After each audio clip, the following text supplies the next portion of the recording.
وسلام على عباده الذين اصطفى أما بعد أعوذ بالله من الشيطان الرجيم بسم الله الرحمن الرحيم قد أفلح من زكاها وقد خاب من دساها سبحان ربك رب العزة عما يصفون وسلام على المرسلين والحمد لله رب العالمين اللهم صل على سيدنا محمد وعلى آل سيدنا محمد وبارك وسلم اللهم صل على سيدنا محمد وعلى آل سيدنا محمد وبارك وسلم اللهم صل على سيدنا محمد وعلى آل سيدنا محمد وبارك وسلم. Inshallah, we have limited time, and we, of course, definitely, I knew that we will not be able to finish this book. Alhamdulillah, I think we have been able to finish, or we have been able to cover the important aspects. So next chapter is بيان الطريق الذي يعرف به الإنسان عيوب نفسه. It's an explanation of the ways in which a man may discover faults in himself.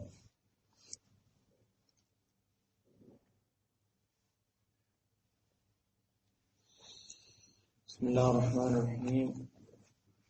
اعلم أن الله عز وجل إذا أراد بعبد خيرا بصره بعيوب نفسه فمن كانت بصيرته نافذة لم تخف عليه عيوبه فإذا عرف العيوب أمكنه العلاج ولكن أكثر الخلق جاهلون بعيوب أنفسهم يرى أحدهم القذى في عين أخيه ولا يرى الجزع في عين نفسه فمن أراد أن يعرف عيوب نفسه فله 4 طرق. Subhanallah, he starts with a beautiful thing, and please try to understand that. He says that know that if Allah Ta'ala decides for khair for somebody, when Allah Ta'ala decides khair for somebody, Allah Ta'ala opens for him his uyub.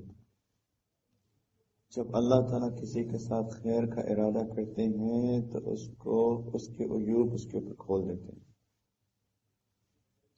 Many people, they come and they say, oh, before bed I felt I was better, and now it has been a year and now it looks like that I'm getting worse. You are not getting worse. You were ignorant of what you were and now you know who you are. So this is a blessing of Allah Ta'ala. This is step number 1. If you don't even know what the issues that you have, how would you be able to fix those? So it is a blessing of Allah Subhanahu wa Ta'ala that He opens the uyub, the faults of people on them. And He says that when people get that deep basirat, the inner sight, then the uyub, the faults are not hidden from him. And when the faults, you get to know about the faults, the uyub, then it is easy to cure them. He says that, but the fact is that the majority of people, they are unaware of their faults. So much so, he says that people are able to pick up a straw or like sort of a small little hair of the eyes of other people, but there is such a big stem of wood that is in their eyes and they are not able to recognize that. दूसरे की आंख का तिनका भी नजर आ जाता है और अपनी आंख में इतनी बड़ी चीज है, लकड़ी है, शतीर, कहते वो भी उसको नजर नहीं आता. It's an amazing thing. People are able to pick up, oh, he doesn't talk to me properly, or that person, he didn't sit properly in his prayers. But what are we doing? We don't even know. We literally sometimes are acting like animals, but we don't even realize that there is something wrong with us. It's a very amazing thing, and it's a very true thing.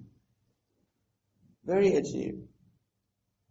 My brother does this, and my sister does this, and my relatives do this. Like, and what am I doing? We don't even know. So it is a blessing of Allah Ta'ala if we start getting to know about our own faults and our own reality. Huge blessing of Allah Ta'ala.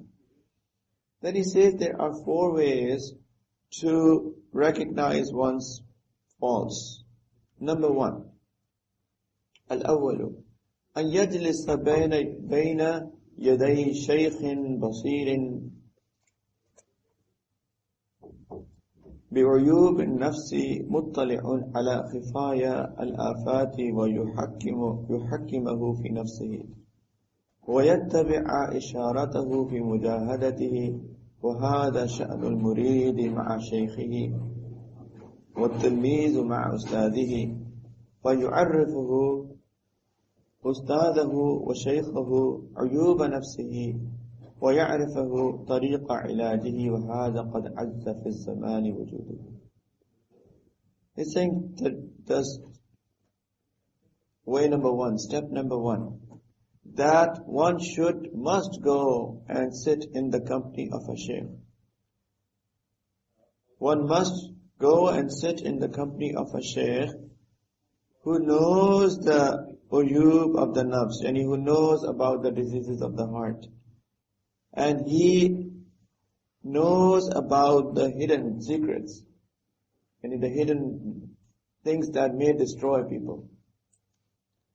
He said he must listen to that shaykh, and he must follow the instructions that the shaykh might give for the mujahadah, for struggling in the cause, like to purify his nafs.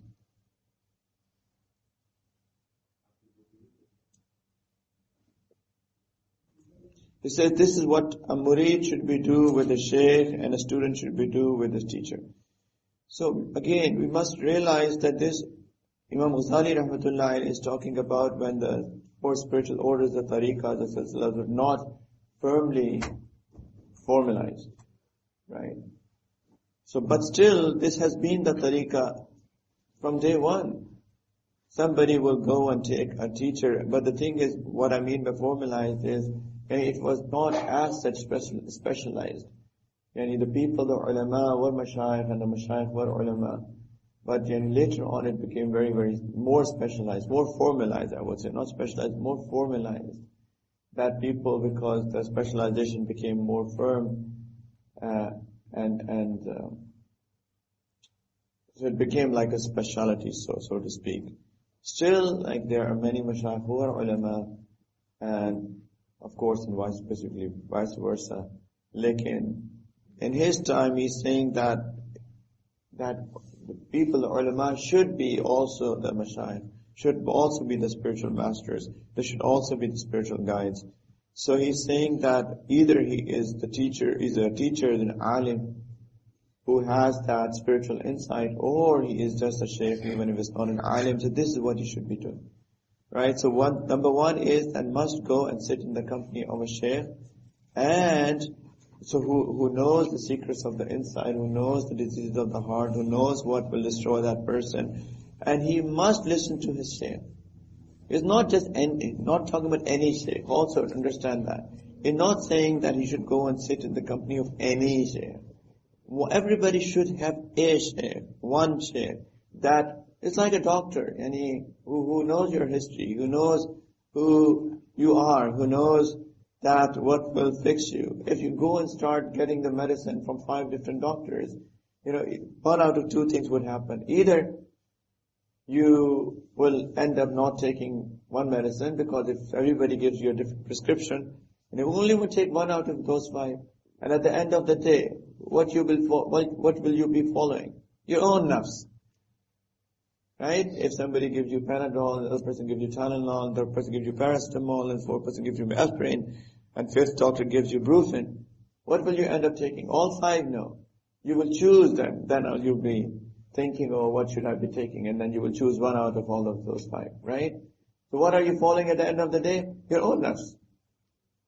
That is the reason in the path of spirituality, it is mandatory that one must have one shaykh, one doctor, so that the whole idea, of course, first of all, it is the order of Allah Ta'ala, it is sunnah of our deen, but number two, the whole idea is that we get treated by somebody who is not us, who is from outside us, who can see us, and who knows of course, he has gone through all of that spiritual struggle, so he knows all the attacks of the nafs and the shaitan, and he's able to identify our disease as well, and is able to cure us. This is the whole idea, and the thing is that we don't follow ourselves, but we follow that doctor, so that we just take out the whole nafs part from this equation. We don't want to put our own nafs in this equation in order to treat ourselves. That's the whole idea. Otherwise, how will we be able to treat our nafs when it is in the equation? So this is what he is saying. It is absolutely necessary. So first of all, first tariqah, first way is that one has to have a shaykh. A shaykh goes and sit in the company of the shaykh, not just any shaykh, one shaykh. That is his doctor, his personal doctor. And then he just goes and he says that listens to what he is saying. Listens to what he's saying. I mean, as I think I explained it yesterday, if not yesterday, definitely I've explained it many times, that there are four principles in taking up of a shaykh. Number one, so once you take a shaykh, in order to choose a shaykh, we did in Ihya Ulum, if you remember, whoever was here 6 months ago almost, that Imam Ghazali rahmatullah alayhi in Ihya Ulum, Ihya Ulum, we did it 6 months ago. He mentioned the signs of a true shaykh, and there were a couple that were made big one of them was that number one, he should be a person of Shariat and Sunnah. Outwardly, he should be following the Sunnahs and the Shariahs, number one. And number two, that he also has a shaykh or has been in the company of the shaykh, and he has actually physically have sat in the company of his shaykh who has trained him, and this shaykh that he has as a shaykh, and this chain goes all the way back to the Prophet of Allah sallallahu alaihi wasallam. These are the two signs that he mentioned, if you remember from Ayyuhal Walad, that because it is all about that nur that has been passed down from a heart to another, to the third, to the fourth. So if there is a person who says, oh, my shaykh, he existed 1,000 years ago, and I have a spiritual connection with him, well, maybe, but this is not qualified as a shaykh. Because one of the necessary things is to sit in the physical company of the shaykh in order to, or now in this day and age, have a connection. Because this is an e-age, so have to have some connection. The best is to have a physical connection, a physical sohbat, not only e-sohbat. So, these are the criteria to take a shaykh.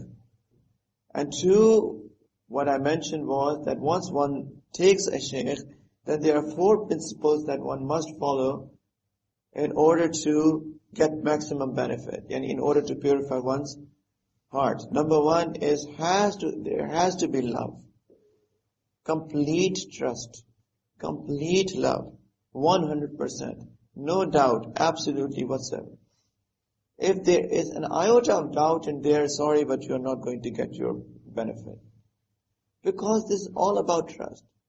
If ma'azallah, somebody has a 1% trust in the way that the hadith has been transmitted to us, do you think that that person will have any certainty about the ahadith that he'll be reading in the books or will be studying with a teacher. No.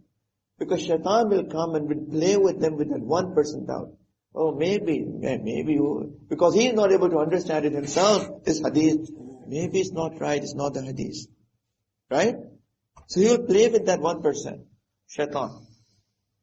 So just like that, there has to be 100% complete trust and certainty and love. If there is 1% doubt, that's it. Shaitan will come and play and you will never, ever be able to gain benefit. Maybe get partial benefit, but the goal will never be achieved. Your ego will still be there. Your arrogance will still remain. Your greed will still remain. All of the diseases of the heart will still remain. Very hard. Maybe partial benefit, not complete benefit. Because the whole idea is to kill one's nafs. To suppress one's nafs and to purify the heart. So one must have complete 100% trust and love. And second principle is that because it's all about crushing off of the nafs, the second principle that our mashayikh have laid down is to do khidmat. The khidmat is necessary part in the path of spirituality. That you actually physically do khidmat, or some people can do financial khidmat. There, say for example, there are projects that are being run to be part of that. Because this is also part of, it's also sunnah of Allah Ta'ala. Prophet Sallallahu Alaihi Wasallam would gather, asbab. Whenever there was a need, there was a project, he would go out to a barn and he would say, okay, we have need, okay, let's bring whatever you can bring.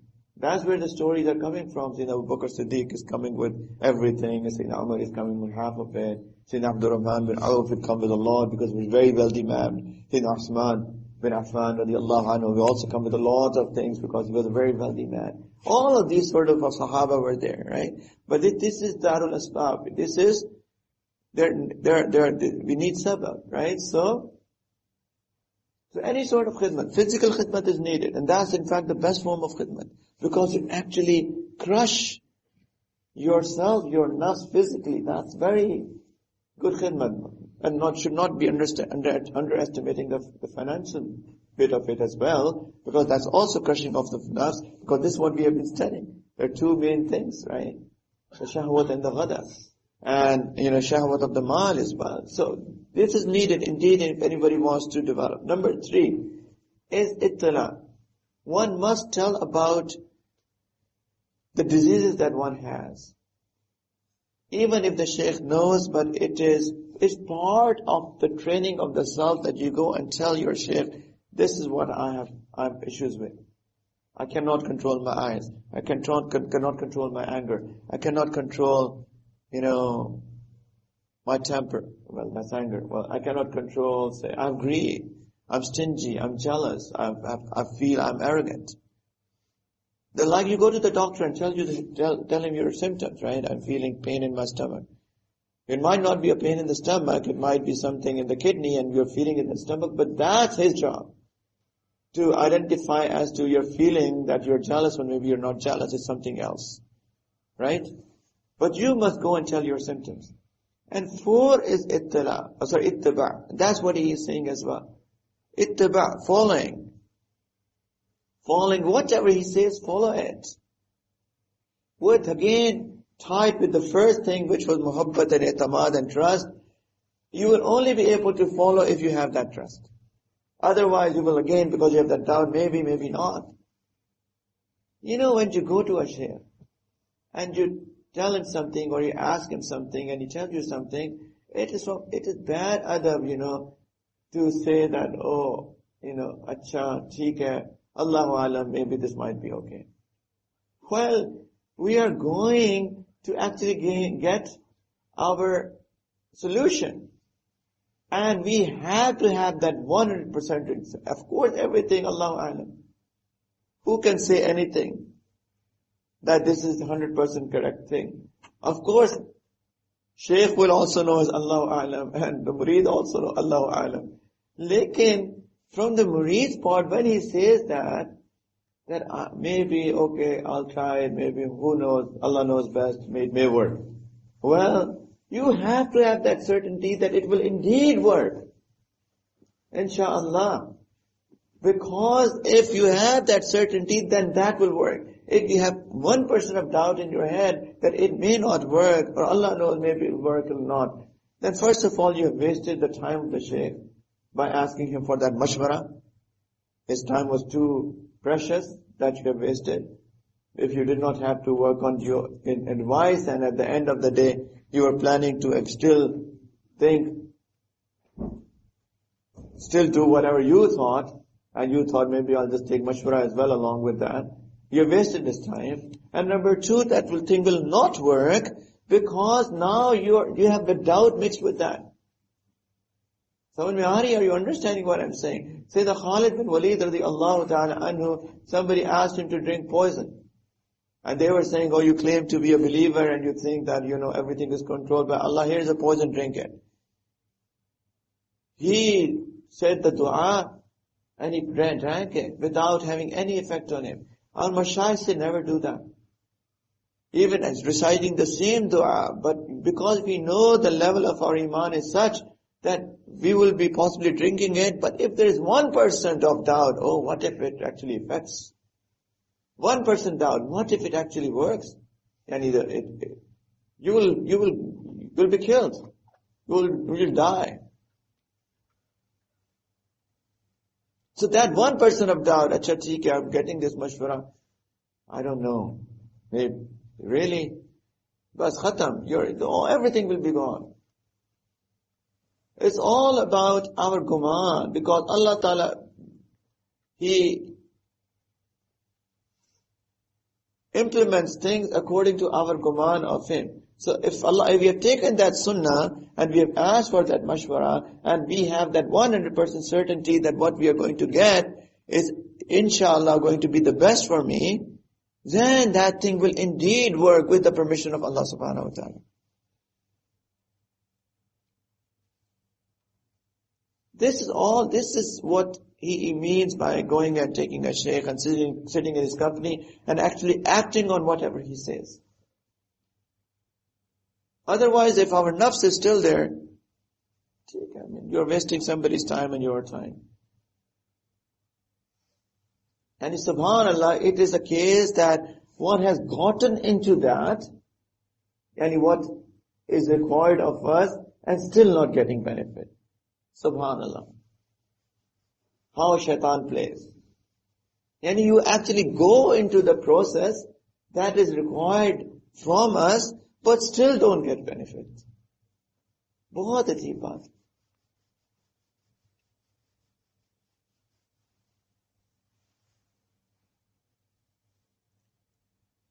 So then he says that the shaykh to his murid and the teacher to his students should keep telling about their states and should keep telling about as to what should be the cure. And he says in this time and age,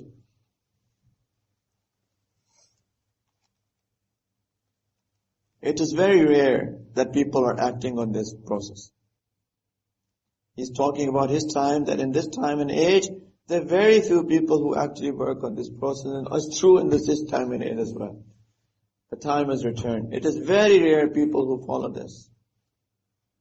Even people who have mashayikh, whenever it is said, something is told to them, they hardly listen. Karni wohi hoti hai jo dil mein aata. Theek hai. The nafs is there, and the whole point was to crush the nafs. So nafs has not been crushed, then you only do what you think. They can't come take mashwara, and then they do istikhara, which is a very good thing, must do, it's a sunnah.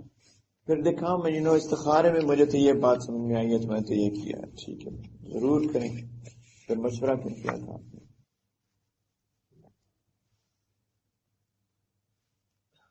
पहले इस्तिखारा करके ना था, मशवरा क्यों किया था?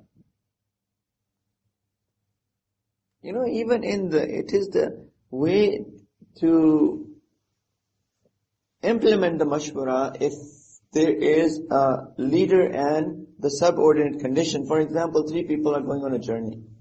3 people are going in a journey. It is sunnah to make one person amir. It is sunnah to make one person amir. And everybody can give their mashwara, and they can all do istikhara, whatever. But the principle is that whatever amir says, they all must implement that. They must implement that. This is how it all works. Even if you like it, you don't like it. 3 people going on a journey, if the amir, one should be an amir, whatever he says, they must implement that. If they think something else, or there's something else in the heart, they can always give mashwara. Lekin, what should be implemented is what the amir says. Because it has barakah. Now here is also an amir and the subordinate situation. So whatever amir says, whatever you think, or whatever you feel after doing whatever, it will be devoid of barakah. Barakah will be in whatever has been said by the shaykh. It will have barakah. Asani, the second way of finding one's fault. So number 1, take a shaykh. He will work with you. And I'll tell you, by the way, honestly speaking, in this day and age, this is the only thing. Other things, mashallah, they were very pure people. I mean, even he was saying that there is very rare that we find these sort of people. We're talking about 1,000 years ago. They were still very, very pure people. Because they were willing, they wanted to purify themselves. They had at least that ikhlas and sincerity in their hearts. That is the reason that they were willing to take such strong mujahidas on themselves, right? Otherwise, why would people take so strong mujahidas when they were not willing to fix themselves? And this day and age, this is the only way. What the tariqah number 1. Asani, an yatluba sadiqan saduqan, basiran, mutadayyanan, فينسبه رقيبا على نفسه ليلاحظ أحواله وأفعاله فما كره من أخلاقه وأفعاله وعيوبه الباطنة والظاهرة ينبه عليه فهكذا كان يفعل الأكياس والأكابر من أئمة الدين كان عمر رضي الله تعالى عنه يقول رحم الله امرأ أهدى إلى عيوبه وكان يسأل سلمان عن عيوبه فلما قدم عليه قال له ما الذي بلغك عني مما تكرهه فاستعفى فألح عليه فقال بلغني أنك جمعت بين إدامين على مائدة وأن لك حلتين حلة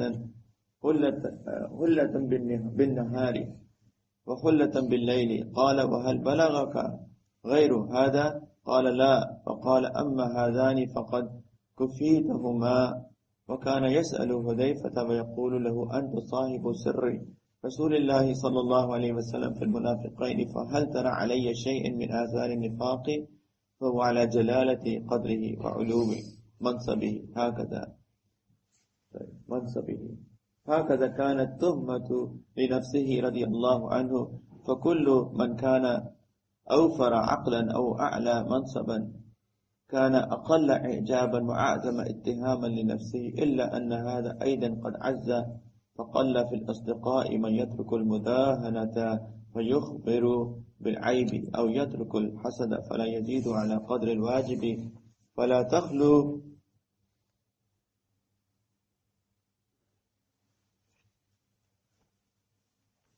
في أصدقائك عن حسود أو صاحب غرد يرى ما ليس بعيب عيبا أو عن مداهن يخفي عنك بعد عيوبك ولهذا كان داود الطائي قد اعتزل الناس فقيل له لما لا تخالط الناس فقال وماذا أصنع بأقوام يخفون عني عيوبي فكانت شهوة ذوي الدين أن ينتبهوا لعيوبهم بتنبيه غيرهم.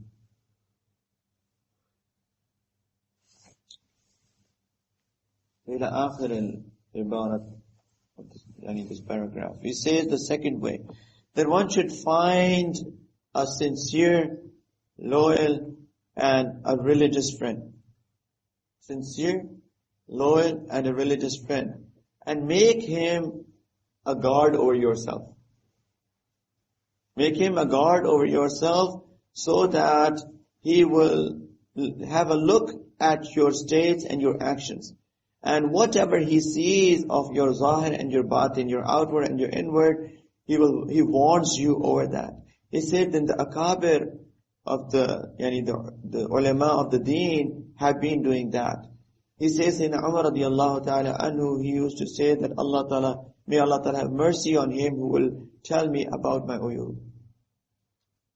May Allah ta'ala have mercy on him who will tell me about my faults. So he would ask Sayyidina Salman Farsi radiallahu ta'ala anhu about his faults. Once Sayyidina Salman radiallahu ta'ala anhu, he came and he asked him that if you have heard any bad thing about me, then you tell me so that I can correct myself. And initially he said, please excuse me. And he was having adab. He said, please, don't ask me. So, but when Sayyidina Umar radiallahu ta'ala anhu, he emphasized, he said that I have heard that you have 2 curries on your eating mat. And that you have two pieces of cloth. One for the day and one for the night. So he was telling him about his uyub. And you eat more than 1 salan at one time, and you have 2 pieces of cloth. And you do 2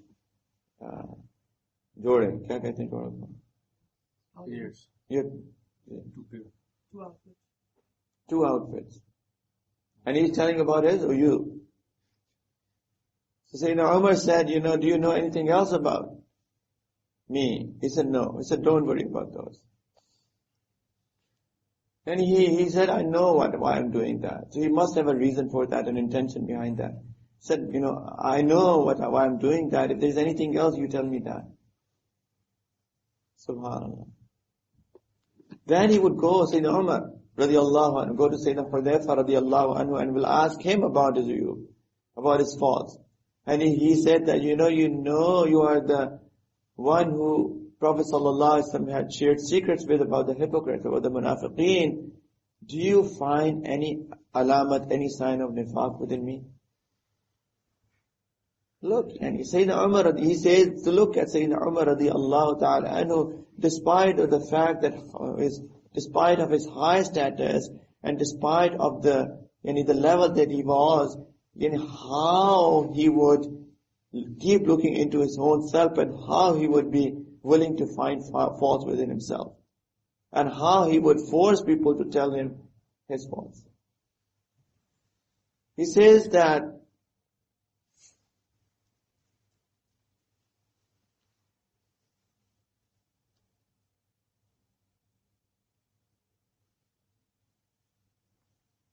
if somebody is more intellectual and somebody has high status that is given to him, like Allah Ta'ala, he will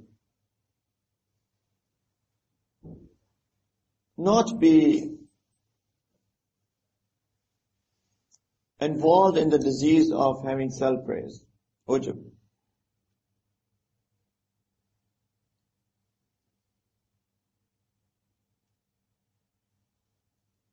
He says that he will always keep telling himself that I have something wrong. It says it's very hard to find such friends in this time and age that who will tell you about your uyub, your faults, without having any other reasons. He says that majority of the friends are people who just praise you. And they will, rather than telling you that this is your fault, they will praise it. They won't find anything bad in that. In fact, they would think that this is something as if they have given or they have fulfilled the right of being friends. Rather than telling you your faults, they will take your faults, they will tell you about your faults as if it's something good, and they will feel as if they have fulfilled the right of being friends.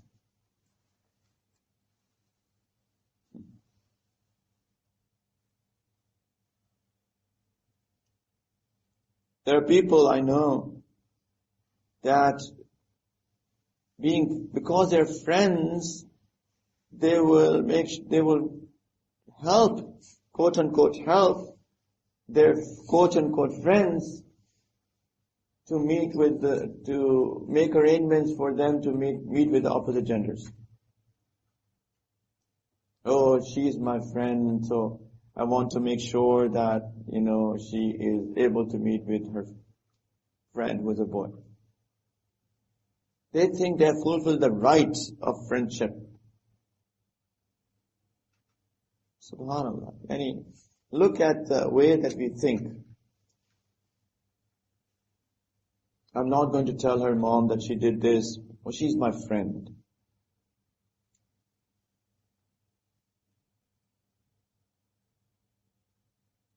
We must tell about the latest movie that we have seen, my friend, otherwise you will miss it out. This is the definition of friends. Your enemy, not friend. You're just destroying your so-called friend.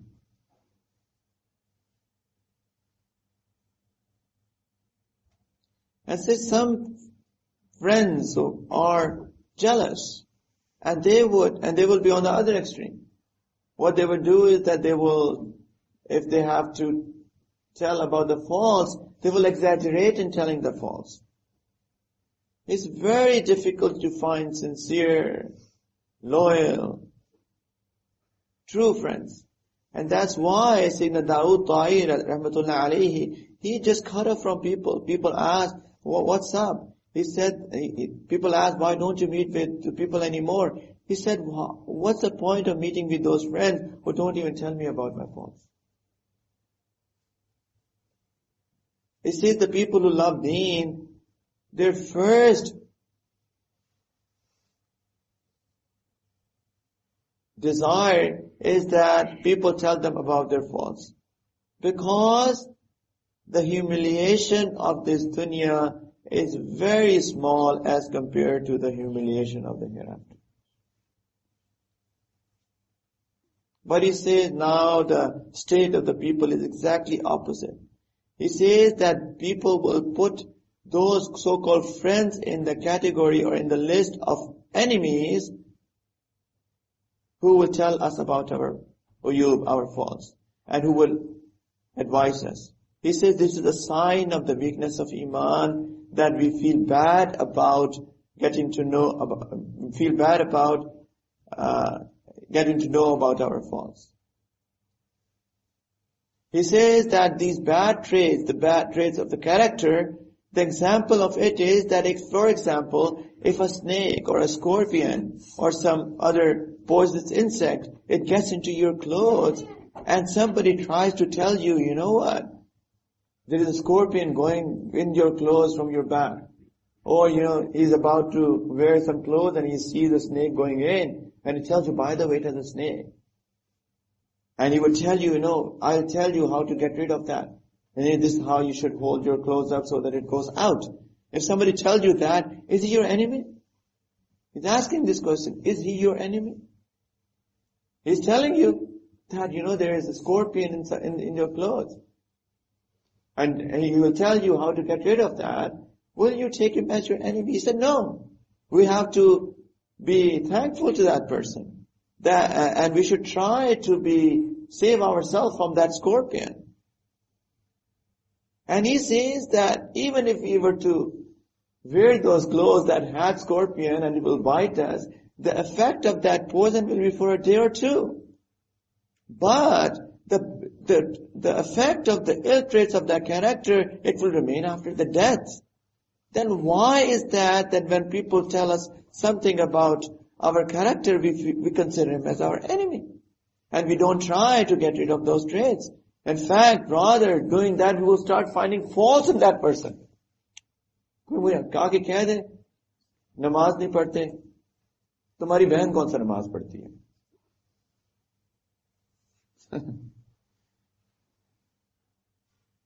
Subhanallah. If a husband tells his wife, why don't you pray? Does your sister pray? Well, what is it to you with his sister? Come on. He's done such a favor on you that he's telling you about something that could have been disastrous for your akhirah. This is what we do. This is what he's saying. Rather than being thankful, we actually try to find uyub in that person in his own self. When do you do that? Or you do that thing as well. Ulta, uske andar par, uske faults nikalte hain. Subhanallah. And he says that they try to find faults in the other person so that he never comes back and asks him, tells him about his own faults. You just attack him once. Don't come to me anymore. Otherwise I'll tell you about yourself more. He says that only those people will consider the sincere people who tell them about their faults as their enemies, whose hearts have become black and hard because of the sins that they have been doing. Only those people will consider these people as their enemies, whose hearts have become hard and black because of the abundant sins that they have been doing. And he said this is because of this becomes the cause of the weakness of their iman. And then he makes a dua, فَنَسْأَلُ اللَّهَ عَزَّ وَجَلَّ أَن يُلْهِمَنَا رُشْدَنَا ويبصرنا بعيوبنا ويغشلنا بمداوتها ويوفقنا للقيام بالشكر من يطلعنا على مساوينا بمنه وفضله. He makes a dua that, Ya Allah, guide us to the right path. Ya Allah, tell us about our faults. And Ya Allah, also give us the tawfiq, the strength to get rid of those faults. And Ya Allah, allow us to thank those people. Allow us to thank those people who tell us about our faults. Just bring a second, I'll have to take this call. Hello? Yes?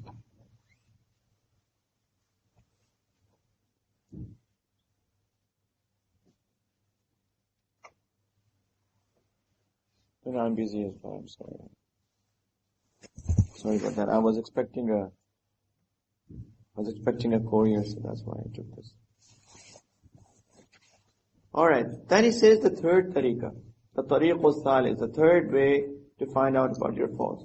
أن يستفيد معرفة عيوب نفسه من ألسنة أعدائه فإن عين السخط تبدي المساوية ولعل انتفاع الإنسان بعدوب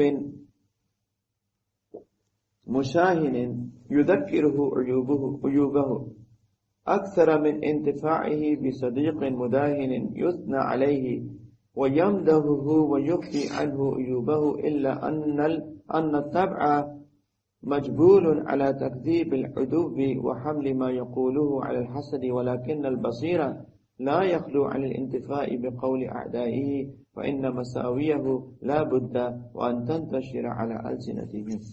He says that number 3 is that you should try to get to know about your uyub, your faults through your enemies. Through your enemies, because the eyes of the enemies do not see anything but your uyub. That's it. And he says that their tongue will not say anything about you, but about your faults. He says that my idea is, I think, that people will be able to get more benefit than their so-called friends from the enemies who are there to find faults in us, who are always looking for faults in us, and who are telling about our faults. He says that we will be able to get more benefit from these sort of enemies. नाराजगी है कोई आपको? हाँ? आप पीछे बैठे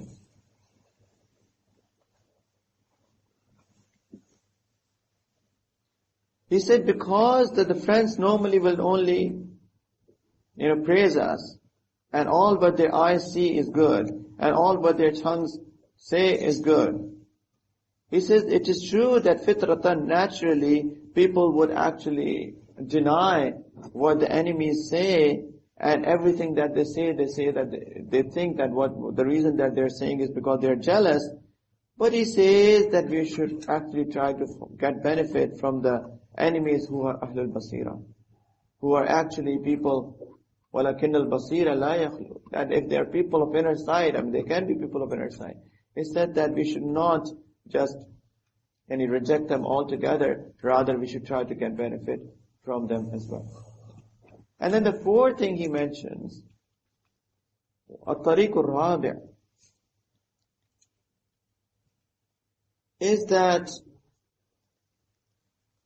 أن يخالط الناس فكل ما رآه مذموما فيما بين الخلق فليطالب نفسه به وينسبها إليه فإن المؤمن مرآة المؤمن فيرى من عيوب غيره عيوب نفسه ويعلم أن الطباع متقاربة في اتباع الهوى فما يتصف به واحد من الأقران لا ينفك القرن الآخر عن أصله أو عن أعظم منه أو عن شيء منه فليتفقد نفسه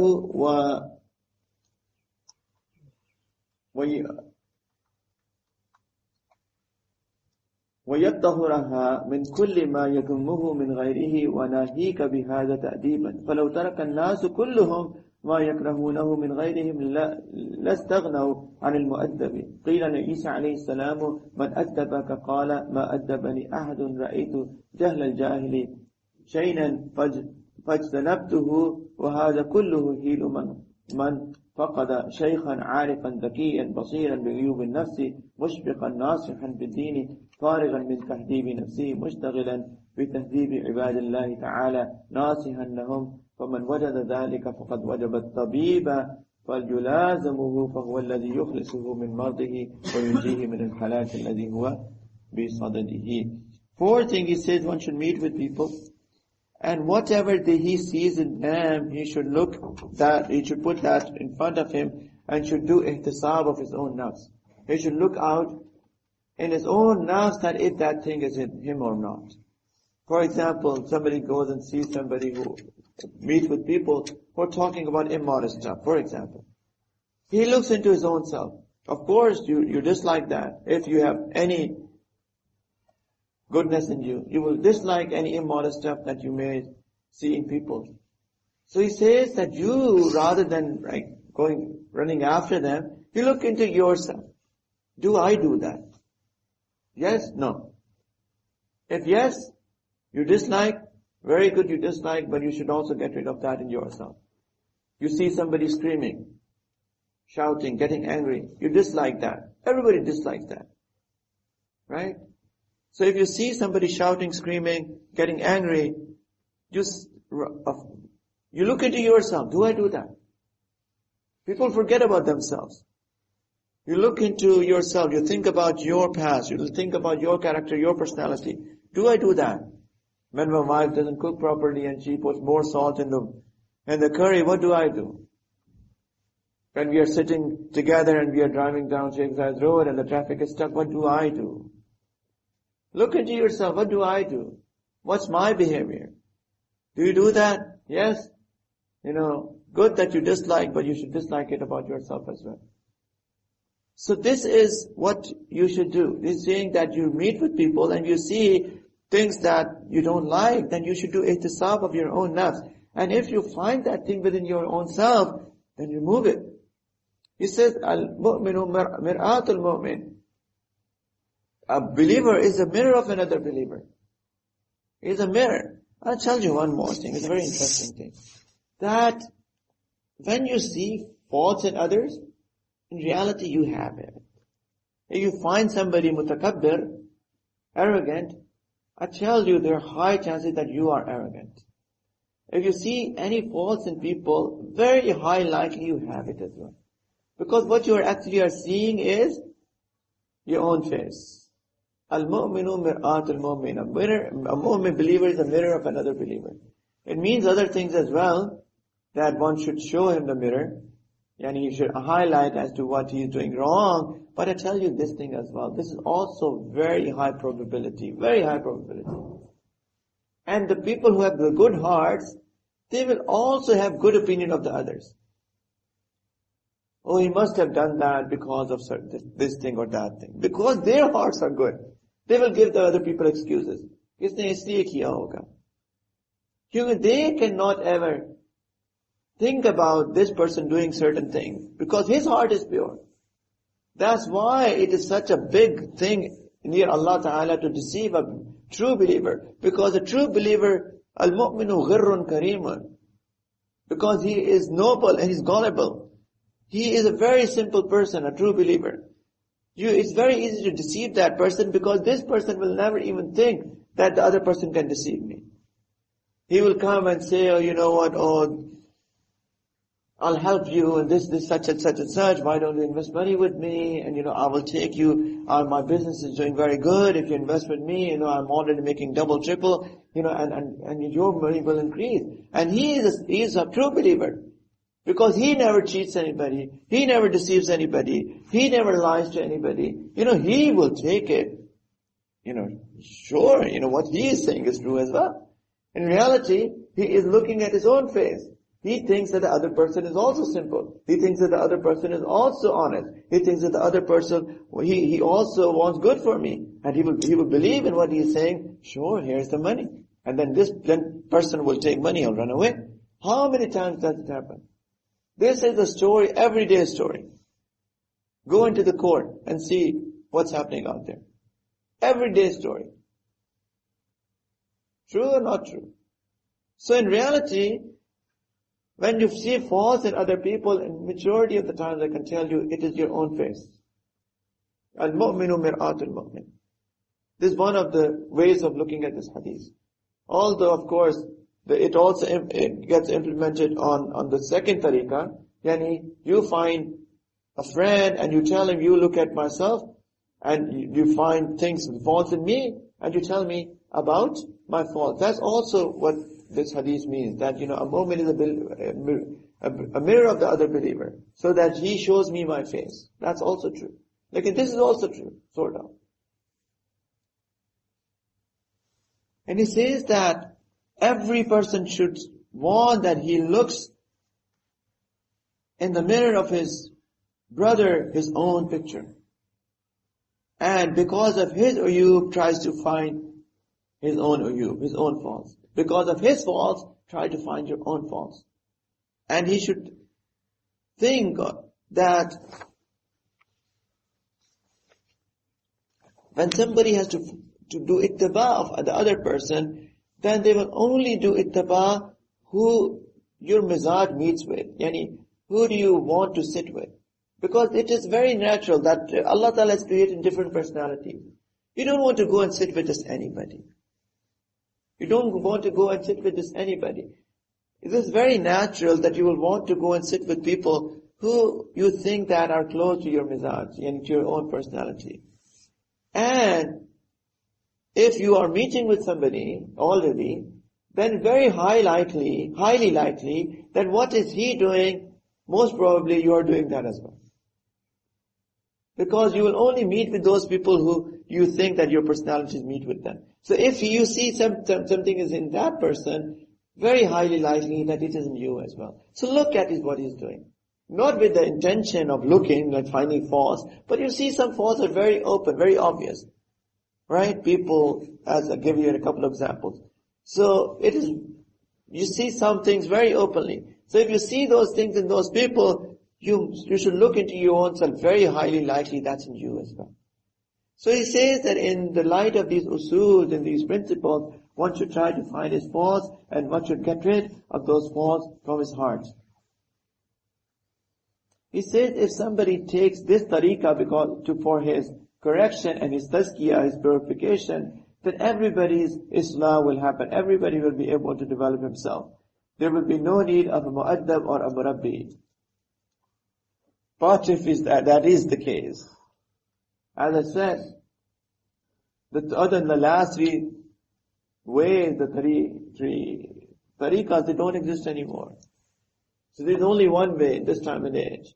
And that is that you take a shaykh and you actually hook yourself up to him with keeping all four principles in place, yani muhabbat, khidmat, ittila and ittiba, and then you correct yourself through that. But that has to be done in the way that I've said, with those four principles firmly implemented. Otherwise you will not get benefit from that one tariqah as well. And that is what's happening today. He says in Isa alayhi salam, somebody asked in Isa alayhi salam, who taught you adab? He said, nobody taught me adab. Whenever I saw something bad in the ignorant people, then I just stayed away from that. But he says then that this is the tariqah of those people who do not find a shaykh of kamal, of basirat, of ma'rifat and intelligence. If somebody does not find such a teacher who has that perfection, who has that inner sight, who has that ma'rifat of Allah, and who is intelligent, and he hasn't said that, he's writing it 1,000 years ago. And I would also say that, if they are those, he's only talking about those people who have already purified their hearts and they're just trying to, do the final touches. They were trying to do the final touches on their personality. It doesn't work anymore, unfortunately. And then he says that people who have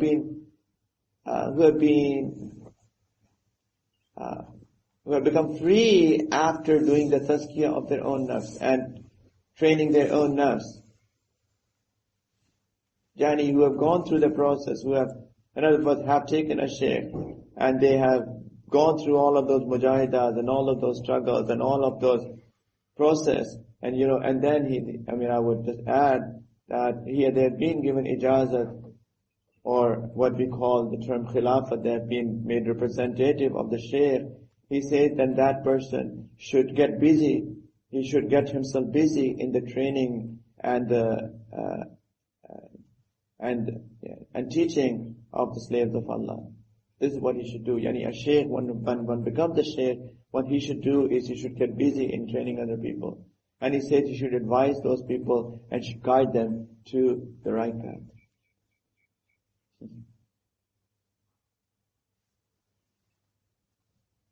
He says that somebody finds such a shaykh, the company of such a shaykh, he says it is as he has found his hospital, a walking hospital, a physician, where there is a cure for every disease. He says,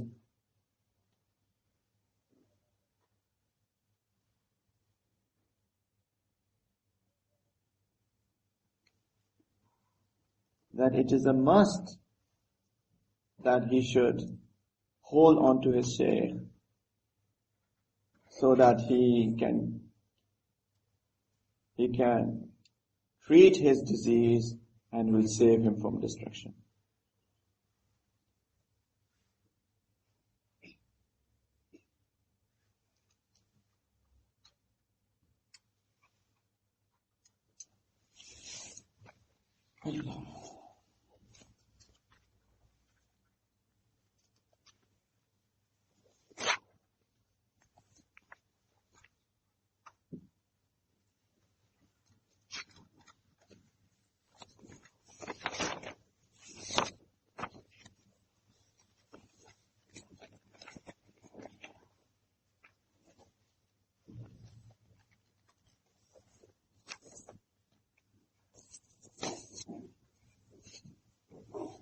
I'm skipping on to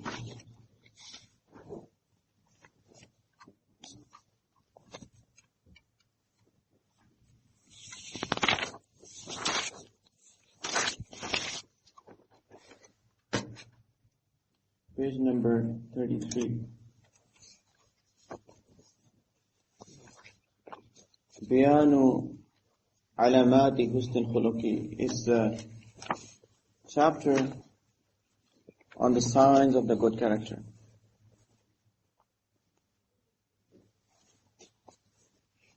Inshallah, I will end with this. time is it? 4:20.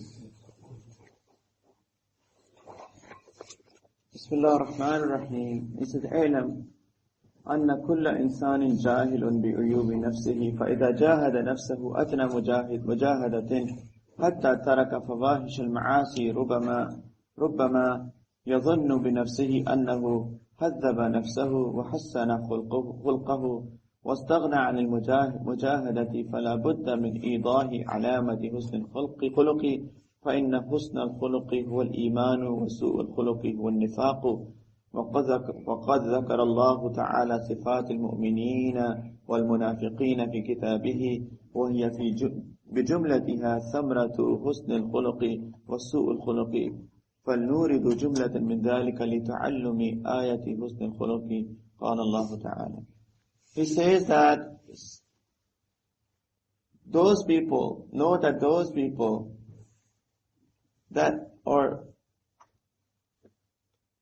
those people who are jahil, who are ignorant about their faults, about their own faults, about their uyub, if they struggle a little bit, they strive a little bit, they think that this is their destination.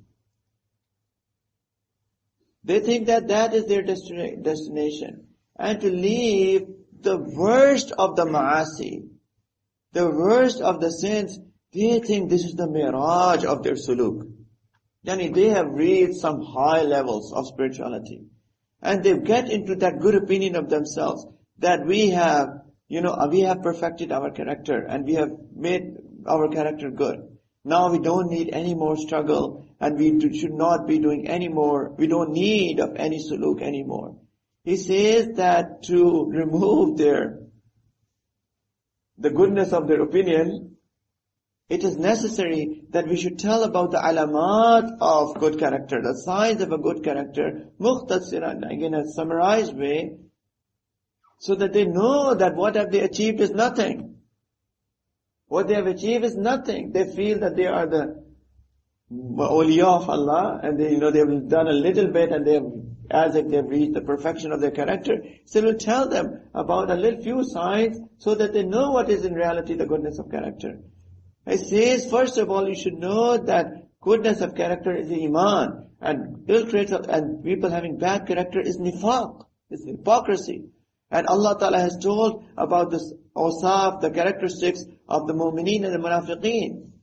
And they are all the results and the fruits of good character and bad character. He says, so he tells about, he has mentioned a few ayat here. He says, for example, Allah Ta'ala says, قَدْ أَفْلَحَ الْمُؤْمِنُونَ الذين هم في صلاتهم خاشعون والذين هم عن اللغو معرضون والذين هم للزكاة فاعلون والذين هم لفروجهم حافظون إلا على أزواجهم أو ما ملكت أيمانهم فإنهم غير ملومين فمن ابتغى وراء ذلك فأولئك هم العادون والذين هم لأماناتهم وعهدهم راعون والذين هم على صلاتهم يحافظون أولئك هم الوارثون.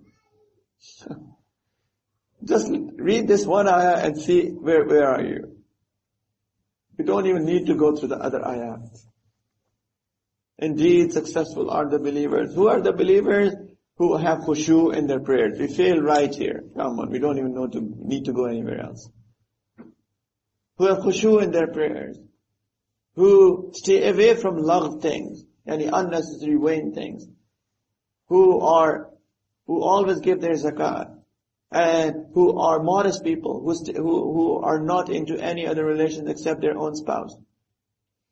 And whoever transgress, then they are the people, then they are the people who go out of the bounds of Sharia. And they are people who give back the trust of people who are ameen. And they fulfill the promises. And who always take care of their prayers. Ulaika humul warithun. These are the people who are the waris, the inheritors of the paradise. Alladhina yarithun al-firdaus. They are the people who inherit the paradise of their forefather, Sayyidina Adam alayhi salam. These people. This is goodness of character. And then he says at another place, Allah Ta'ala says, he says that, or Allah Ta'ala says at another place in the Quran, in إنما المؤمنون الذين إذا ذكر الله وجلت قلوبهم إلى قوله أولئك هم المؤمنون حقا.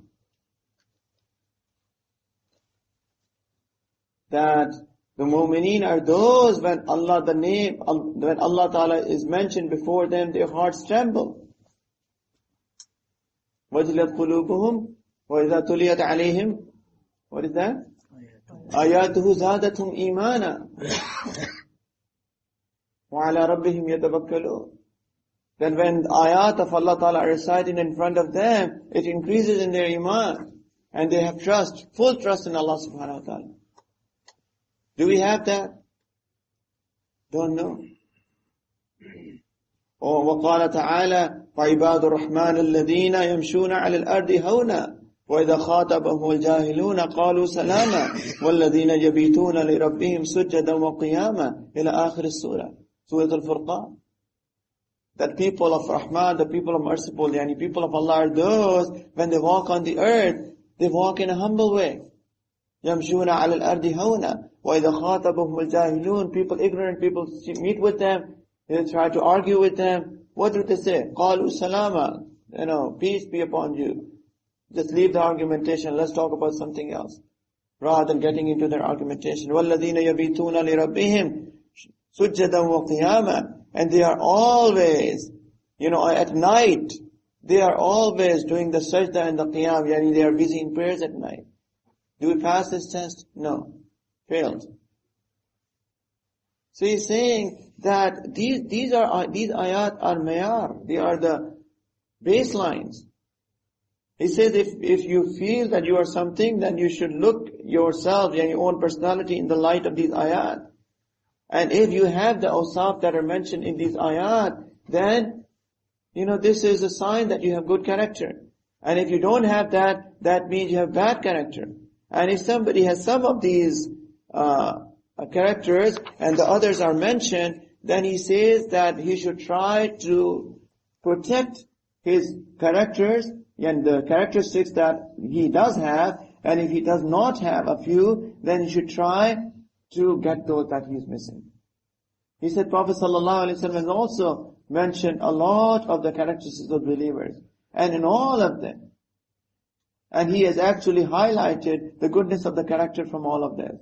For example, he said that al-mu'minu yuhibbu li akhihi ma yuhibbu li nafsihi. That a believer likes for himself what he likes for his brother, what he likes for himself. A believer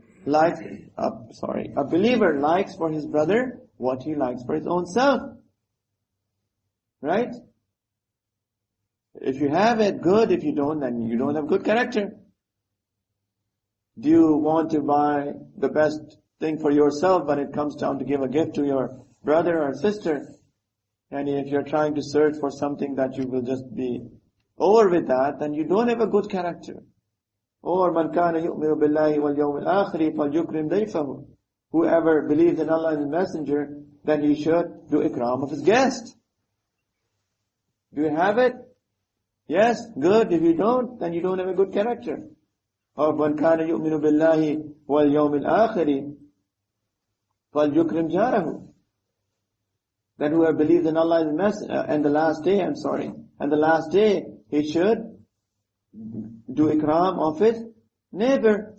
وَمَنْ كَانَ يُؤْمِنُ بِاللَّهِ وَالْيَوْمِ الْآخِرِ فَلْيَقُلْ خَيْرًا أَوْ يَصْمُتْ. That whoever believes in Allah and in the last day should say what is good or should keep quiet. Do you have it? And we all fail in that. That means that we don't have good character. أَكْمَلِ الْمُؤْمِنِينَ إِيمَانًا أَحْسَنُهُمْ أَخْلَاقًا. The Prophet ﷺ said that the best of the believers in their iman are those who have the best character.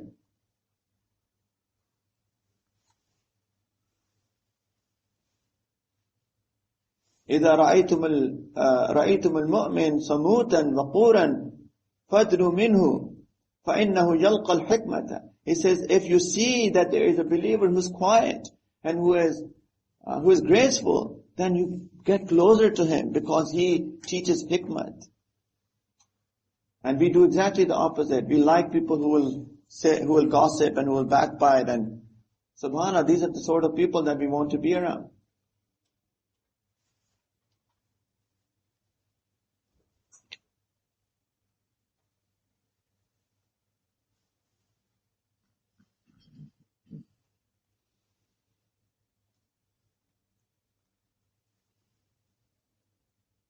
Whoever finds his good thing good and he finds his bad thing bad, he's a believer.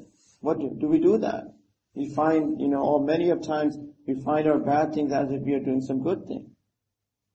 It says, it is not allowed for a believer that he will even look at his brother with bad eyes to harm him.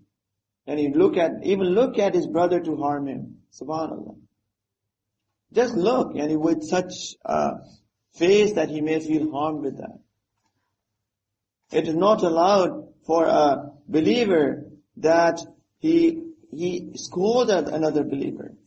We're not talking about student-teacher relationship, don't misunderstand. That is to teach the adab, it is necessary sometimes. But just for normal people, to talk to people in a high tone, it is not allowed. Do we do that? If yes, good. If not, then we should fix that.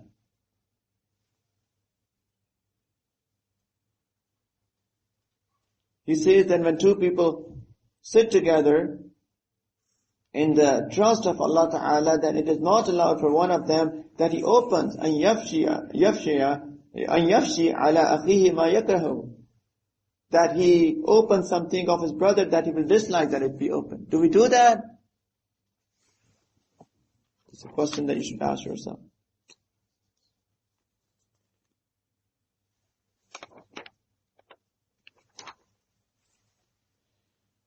So then at the end, he actually is talking about some of the aqwal of our akabirin. He's saying, Hatim al-Asam, he says that a believer is always busy in the fikr and ibrat. Fikr and ibrat means that he is also always concerned about his akhirat, and he's always trying to get lessons from what's happening around. And he's saying a munafiq, he is greedy, and he's always delaying the good actions. And he says that the mu'min, he's mayus, he's hopeless of everybody except Allah. And a kafir, he has hope from everybody except Allah. He says a believer is free of fear from everybody except Allah. When a kafir and a munafiq, they have fear from everybody except Allah. They have fear of everybody except Allah. He says a believer never sells his deen, and he is willing to even sacrifice his own life. And in front of a munafiq, he does not even give any priority in front of the wealth. Mal aa gaya bas fir to deen ki chutti. He says a believer, even after doing a good action, he is crying.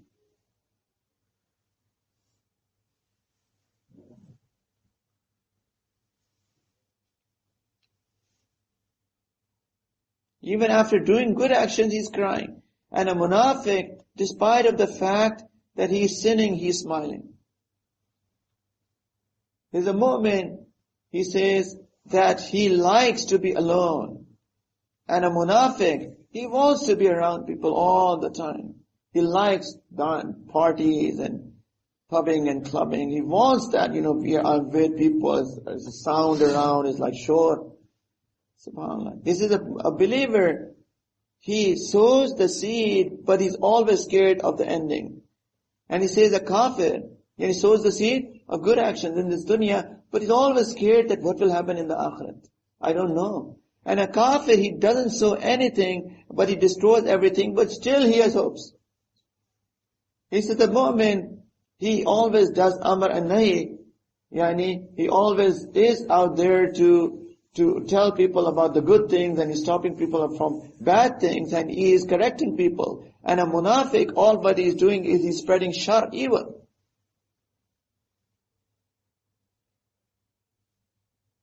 So he says that the first thing Next page. But first thing,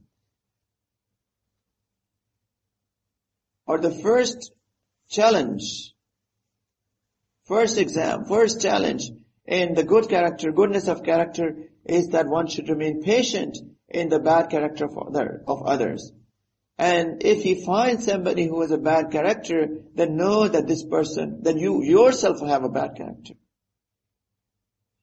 He says the goodness of character in reality is another name of being patient. It says, it comes in the hadith, فَقَدْ رُوِيَ أَنَّ رَسُولَ اللَّهِ صَلَّى اللَّهُ عَلَيْهِ وَسَلَّمْ كَانَ يَوْمًا يَمْشِي وَمَعَهُ أَنَسٌ. Once Prophet sallallahu alaihi wasallam was going, and along with him was Sayyidina Anas radiallahu ta'ala anhu, and he was wearing a thick shawl. And a Bedouin came. A Bedouin, فَأَدْرَكُهُ أَعْرَابِيٌّ. And this Bedouin, he took the side of his shawl, and he pulled him with so much intensity that, it actually got tangled around his neck. And then Arabi, he asked that, "Oh Muhammad sallallahu alaihi wasallam, whatever wealth that you have from Allah, give some to me from it." So Prophet sallallahu alaihi wasallam looked at him, he smiled, and he ordered to give him something. Allahu Akbar. Just imagine that we are like that, and somebody takes our shawl and he pulls it, and we feel some pain out of that. What will be our reaction? Just reflect. فَلْيَتَفَكَّرْ.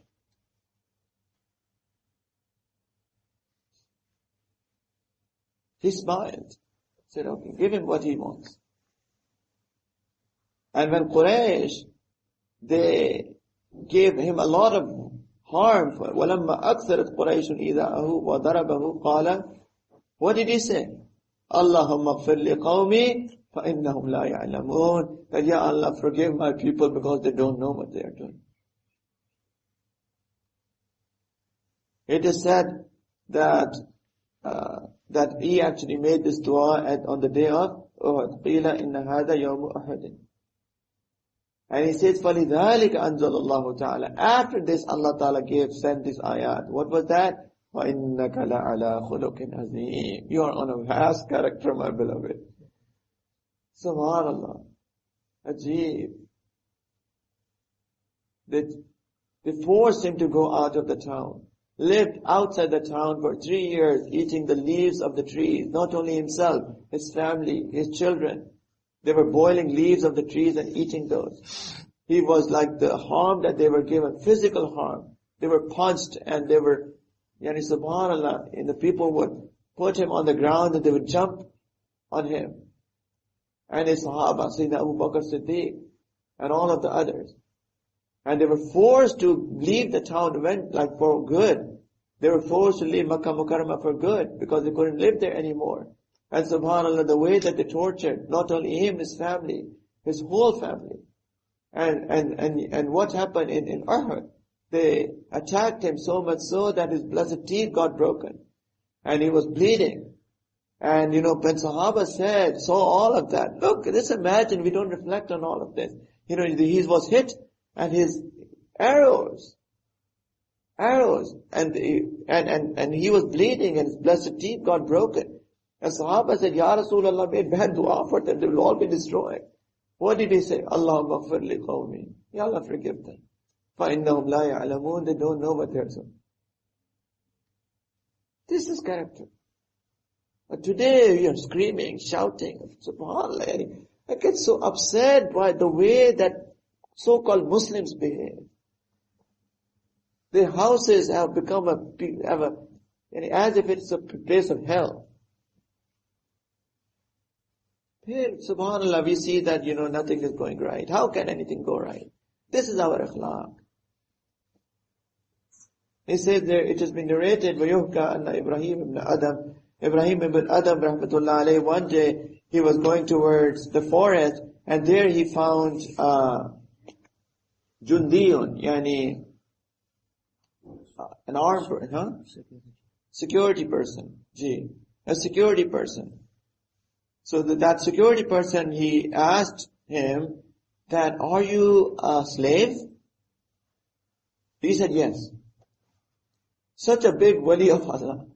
So that person didn't know. He said, are you a slave? He said, yes. So he asked him about where the town is. So he told him about the graveyard. So he got into anger. He said, I'm asking you, where is the town? And you're telling me about the graveyard. He said, the graveyard is the town. So now the security person got extremely angry and he started hitting him with lashes. So much so that his head started bleeding. And he caught him and he brought him into the city. And people asked what happened, and the security guard told them about what happened. So people said, do you know who he is? He's Ibrahim ibn Adam rahmatullahi alayhi. So as soon as the security guard, he heard that, he got out of his horse and he started kissing the hands and the feet of Ibrahim Adam. He started pleading, please forgive me. So later on, somebody asked Sayyidina Ibrahim rahmatullahi alayhi that, why did you tell the security guard that, I'm a slave? So he said, he didn't ask me that who's slave. He just asked, are you a slave? Are you an abd? And I am indeed an abd. Abd is slave, right? He said, indeed I'm an abd. So I agreed that I'm an abd. He said that when he hit me with lashes, I made dua for his paradise. So people said, he pressed you.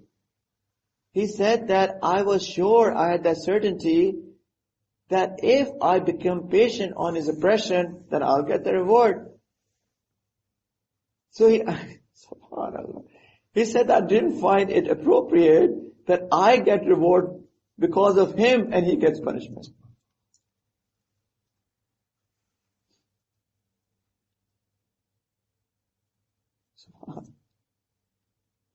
I get reward because of him and he gets the punishment.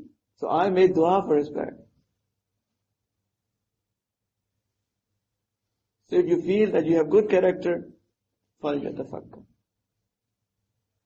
Abu Usman Khairi, rahmatullah alayhi, he invited somebody to his house. And when that person came to his house, so he said that,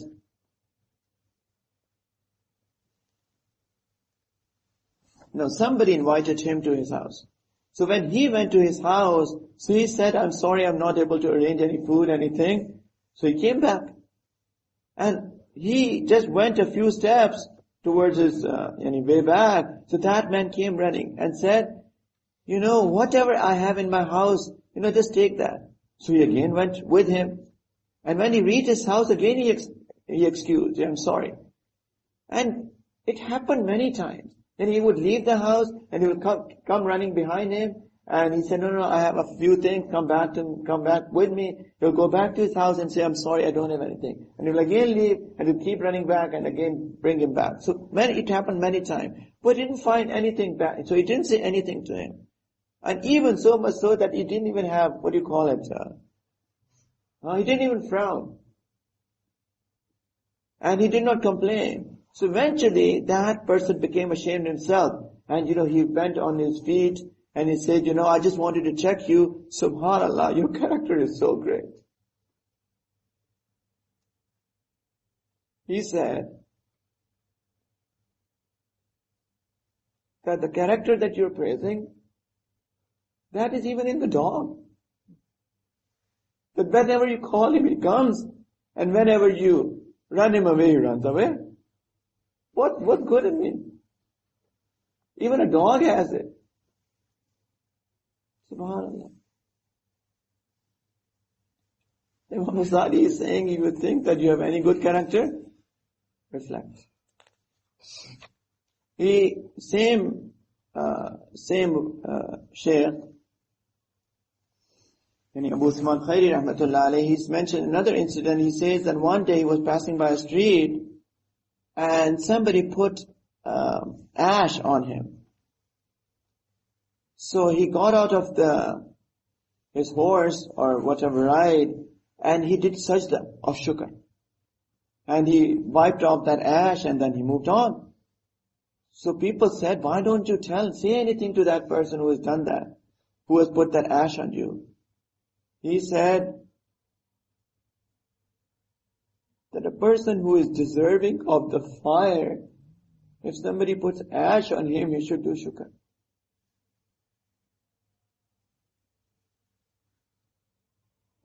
How can he be angry? So Ali bin Musa, rahmatullah alayhi, he had like a dark complexion because his mother was Ethiopian. And he had like a place called hammam where people would come and take bath. You know, in those days people didn't have showers in their houses, so they would go and they would place the public bath, sort of. So he has a public bath right at his door. So, and he was a big sheikh, so whenever he would go to that hammam, that public bath, so they know people would just empty. You know, when mashayikh come to do their ikram, people will leave their place and they will let them do whatever out of adab, which is a good thing. So one day he went to the hammam, and the person who was in charge of that hammam, he had gone somewhere. So he would arrange that everybody, empties it so that the sheikh can come and actually take the shower. So one day the person who was in charge, he was somewhere else, and he went and a man came. And he thought that he is the khadim of the hammam. He is the khadim of the hammam. So he took off his clothes and went into the hammam. And he ordered him that do this and do that. So whatever he was saying, he continued doing it. And in the meantime, the person who was the owner of the hammam, in charge of the hammam, he came, and when he saw this, he got so scared that he ran away. This is what he's doing with the sheikh, such a big sheikh. So he came out of the hammam, and people told him that, that person was in charge of the hammam, he has ran away out of your fear. So he said, what's his fault?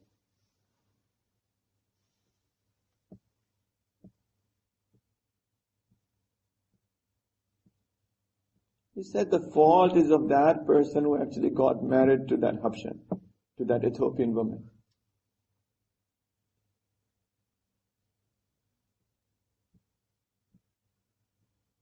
I look like a slave. I look like a khadim. So my mother was an Ethiopian slave. What's his fault? It's my father's fault. Subhanallah.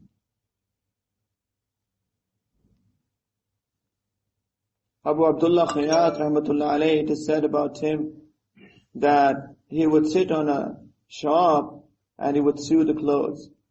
There was a Majusi, a fire worshipper, who used to have bad feelings for him. He would come and would make his clothes from him. And as a return, as a price, he would give him fake coins.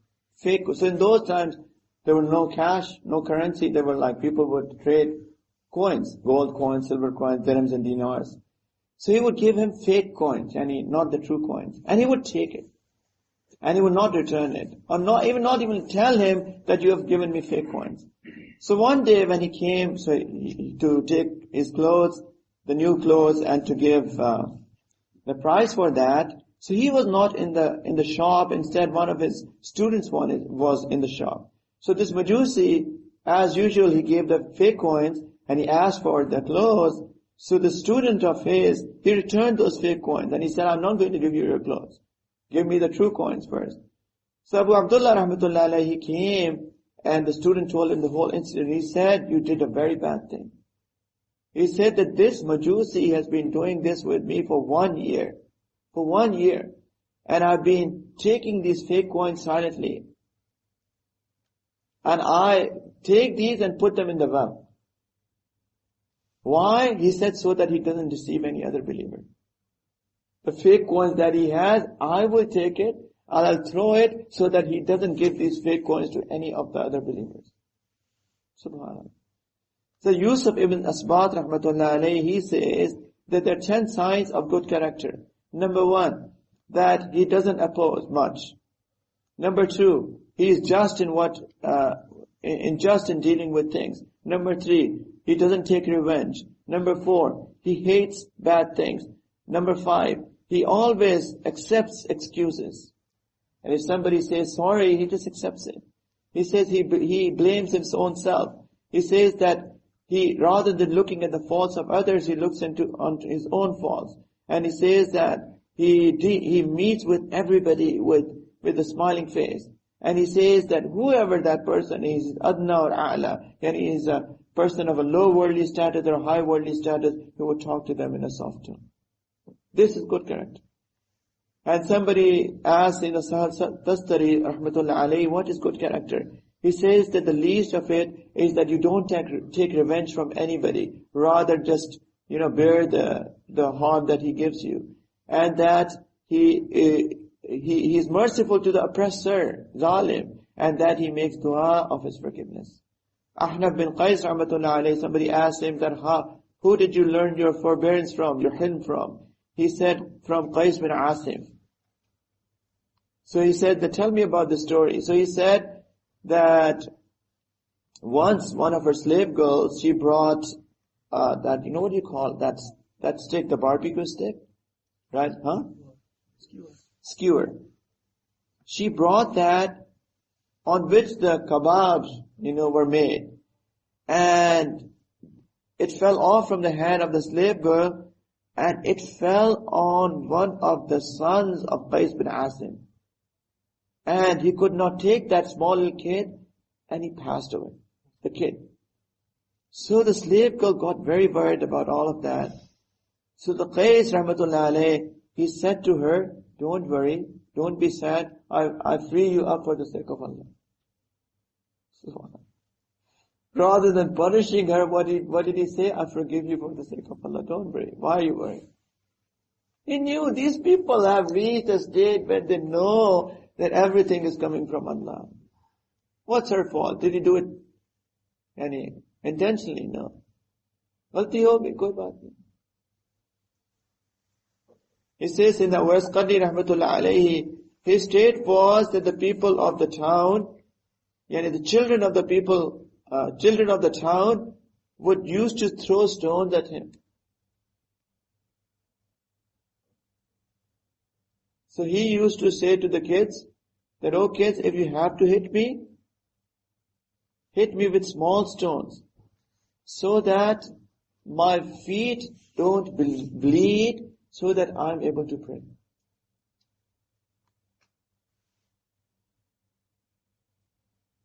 Ahnaf bin Qais rahmatullah alayhi, once somebody started calling him names. So he didn't say anything and he just proceeded. So this person, he came after him and he kept calling him names. So he, right before he was to reach his own town, he stopped. And he said that, you know what, if there are any more left, then just say all of them to me right here. He said, why? He said that if I reach my town and these people of the town will hear what you are saying and they respect me, they will get angry and they will harm you. So say whatever you want to say me right here. He said once Sayyidina Ali radiallahu ta'ala anhu, he called one of his slaves and he didn't answer. So he called him again. He didn't move. The third time, when he didn't move again, so he got himself up by himself and he went to him. And he saw that he's lying down. So Sayyidina Ali said, I called you 3 times, but you didn't listen to what I said. He said, I heard it, but I thought that you will not get angry for me not replying back, so I became lazy. So he said, go and I free you up for the sake of Allah. Subhanallah. You know why they were doing that? Because they thought that maybe my nafs would get in. So rather than me saying him something out of the desires of my own nafs, they will just free them up for the sake of Allah. Look at their character. Malik bin Dinar, rahmatullah alayhi, somebody called him, oh Riya, a person of Riya. Oh, the one who shows off. So he went to him and said, thank you. That you are a wonderful person that you have developed this name for me. The people of Basra have forgotten about it.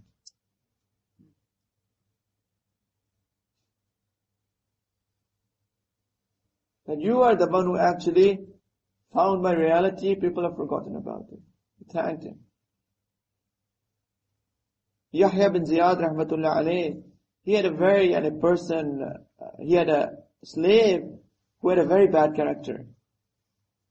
So people asked him that why do you keep him despite of his such a bad character? He said, so that I can learn hilm from him, so that I can learn forbearance from him. He will do bad and he will learn to be patient. So he says at the end,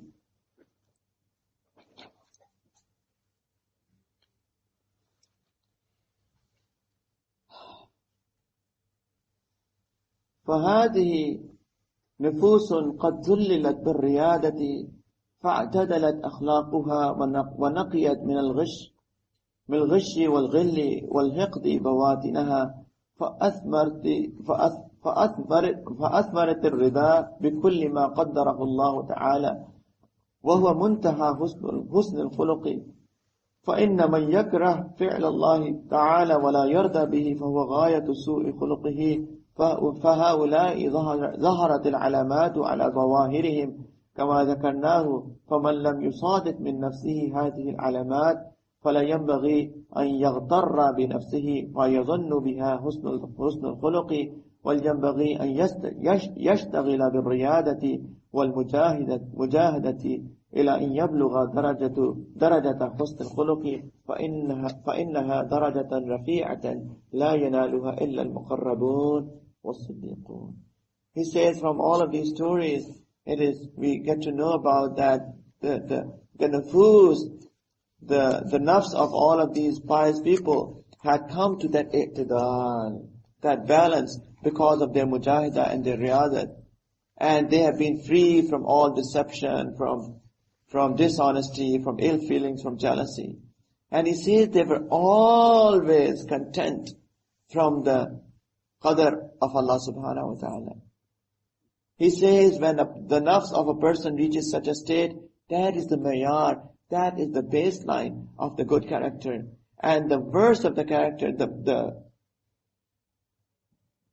finality of the verse character is that a person is angry on the decision of Allah subhanahu wa ta'ala.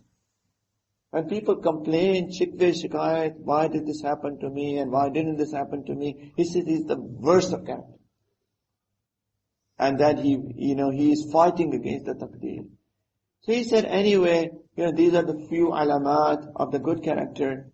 And whoever's batin are free of these alamat, then he should not be in a state of deception that he has a good character.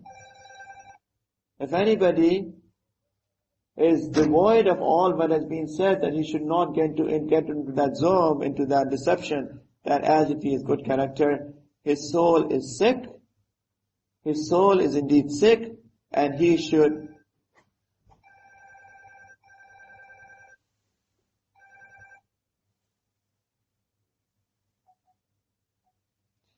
soul is indeed sick, and he says that he must get himself cured by riyadat, by struggle and mujahidah, so that he can reach those high levels of goodness of character that were achieved by the muqarrabeen and siddiqeen.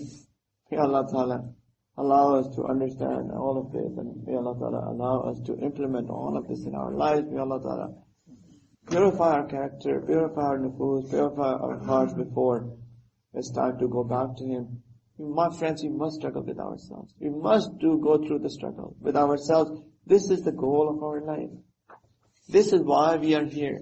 This is what's going to benefit us. That's all what's going to benefit us. Nothing else would benefit us at all. So we must work on ourselves, please, so that we can die in a state that Allah Ta'ala is happy with us, so that everybody feels, peace from us. Our wives, our children, our relatives, our fathers, our mothers, our brothers, our sisters, our students, our teachers. This is the goal of our life. Let's work on that. Everybody must have a spiritual guide, a shaykh, so that they can work with him, with bringing those 4 usul. If somebody doesn't have any of those usul, you're wasting your time. You will never be able to crush your ego, your nafs, and your arrogance will not go away. Your greed is not going to go away. Whatever disease you have, it's not going to go away. Because the whole idea is وَنَفْسٍ وَمَا سَوَّاهَا فَأَلْهَمَهَا فُجُورَهَا وَتَقْوَاهَا قَدْ أَفْلَحَ مَنْ زَكَّاهَا وَقَدْ خَابَ مَنْ دَسَّاهَا.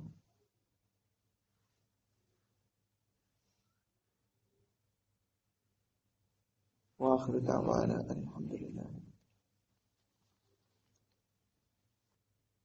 मेरा दिल मचल रहा है तेरी याद में इलाही, तेरे नाम ने तो दिल में एक आग है लगाई। मेरा दिल मचल रहा है तेरी याद में इलाही, तेरे नाम ने तो दिल में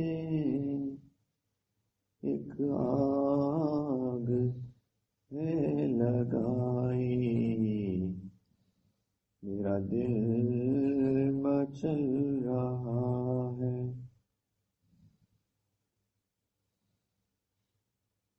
मैं तेरी नवाज़िशों पर कुर्बान हो रहा हूँ, मैं तेरी नवाज़िशों कुर्बान हो रहा हूँ। क़ारी ने मुझको सूरत रहमान है सुनाई। मेरा दिल मचल रहा है।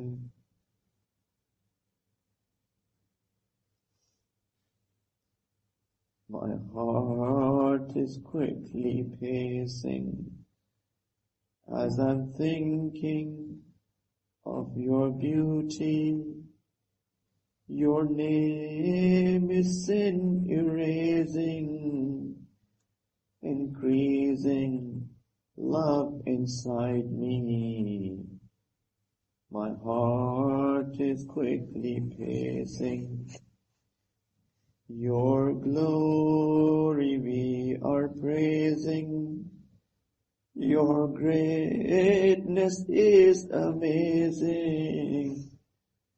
Your glory we are praising. Your greatness is amazing. Every tear drop from my eyes is a proof that you are lovely.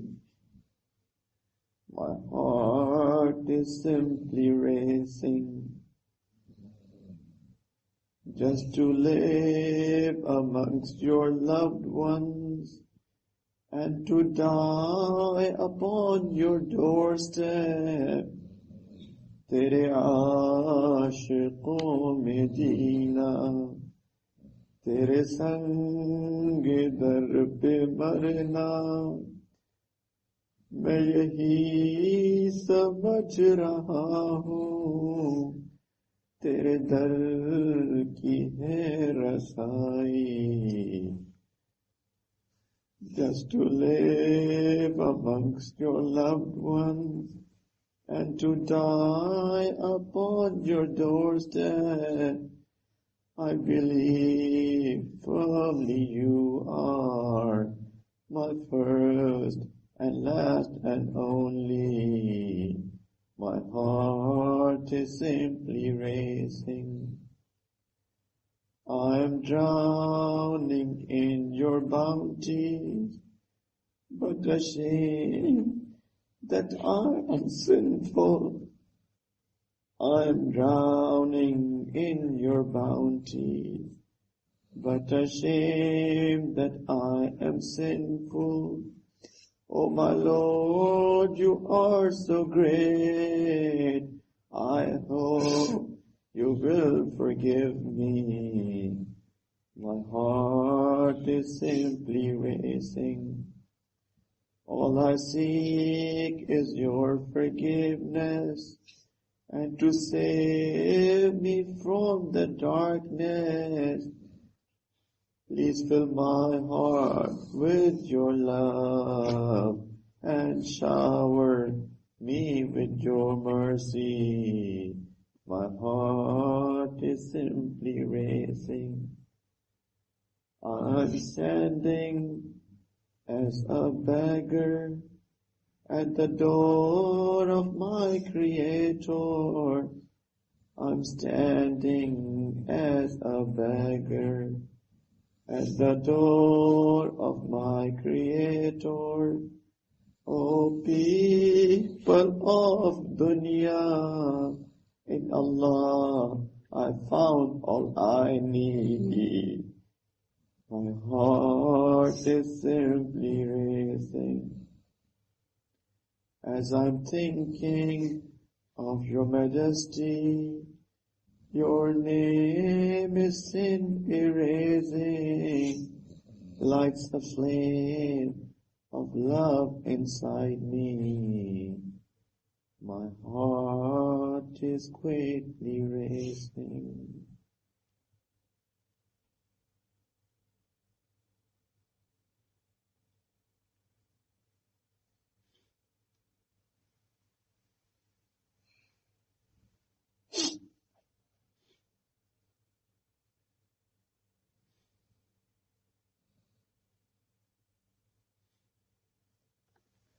لا إله إلا الله رسول الله.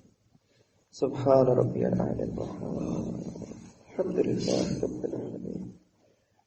الحمد لله رب العالمين. الحمد لله رب العالمين. اللهم صل على سيدنا محمد وعلى آل سيدنا محمد وبارك وسلم. اللهم صل على سيدنا محمد وعلى آل سيدنا محمد وبارك وسلم. اللهم صل على سيدنا محمد وعلى آل سيدنا محمد وبارك وسلم. ربنا ظلمنا أنفسنا وإن لم تغفر لنا وترحمنا لنكونن من الخاسرين. ربنا لا تزغ قلوبنا بعد إذ هديتنا وهب لنا من لدنك رحمة إنك أنت الوهاب. لا إله إلا أنت سبحانك إنا كنا من الظالمين. يا مقلب القلوب ثبت قلوبنا على دينك. يا مصرف القلوب صرف قلوبنا على طاعتك. اللهم حبب إلينا الإيمان وزينه في قلوبنا وكره إلينا الكفر والفسوق والعصيان واجعلنا من الراشدين. اللهم كما أنت حسنت خلقي فحسن خلقي يا أرحم الراحمين. يا الله يا أكرم الأكرمين، يا أرحم الراحمين، يا كريم يا غفار، يا رحيم يا ودود يا وهاب، يا ستار يا ستار يا ستار، يا حنان يا منان يا الله. Ya Allah, please, we beg you, Ya Rahman. Ya Akram al-Akramin. Ya Dhal Quwwat al-Mateen. Ya Hannan, Ya Mannan.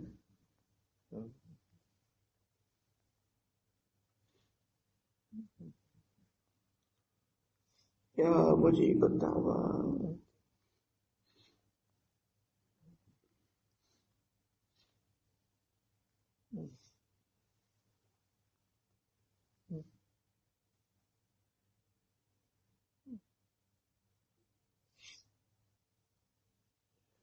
Ya Fa'alun lima yurid.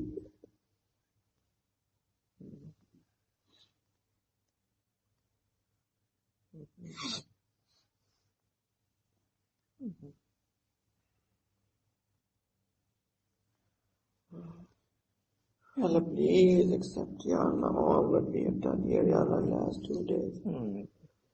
We beg you that you please, Ya Ahmad Rahimeen, Ya Allah, Ya Akram Akrameen, despite of my shortcomings, Ya Allah, we beg you that you please accept it from all of us. Ya Ahmad Rahimeen, Ya Akram Akrameen, we beg you, Ya Allah, please accept it from all of us. Ya Allah, these people have come from far, Ya Allah. They have spent their wealth, they have spent their money, they have spent their time, Ya Allah. Ya Allah, they've spent their energy, Ya Allah, they've sacrificed a lot of things, Ya Allah, to come here, Ya Arhamar Rahimeen, with a hope, with a desire, Ya Allah, that they will get benefit from coming, Ya Allah. Despite of my shortcomings, we beg you, Ya Arhamar Rahimeen, that you please give them more than what they have come for. Ya Allah, Ya Arhamar Rahimeen, because of the nur of this nisbat, Ya Allah. Please, Ya Allah, enlighten their hearts. Ya Arhamar Rahimeen, Ya Akram al-Akrameen. Ya Allah, Ya Arhamar Rahimeen, please, Ya Allah, accept these gatherings from all of us, Ya Allah. Ya Arhamar Rahimeen, Ya Akram al-Akrameen. All that we have tried to learn, Ya Allah, please give us the true understanding of all of this, Ya Arhamar Rahimeen. And please, Ya Allah, please, Ya Arhamar Rahimeen, please, Ya Allah, give us tawfiq to act upon what we have heard, what we have learned, Ya Allah. Ya Arhamar Rahimeen, please, Ya Allah. Ya Allah, our character are so bad, Ya Allah. There can never be a character of a believer, Ya Allah. Truly, our character is the character of munafiq, Ya Allah, of hypocrites. We beg you, Ya Allah, that you please, Ya Arhamar Rahimeen, remove these ill traits of our character from our personality. Ya Arhamar Rahimeen, all of what you demand from us, Ya Allah, please fill our nufus, Ya Allah, with those goodness of the character, Ya Arhamar Rahimeen. Ya Allah, make us role models, Ya Arhamar Rahimeen. Ya Allah, who people can look on to, Ya Allah, so that we are able to pass this message of your beautiful deen to others.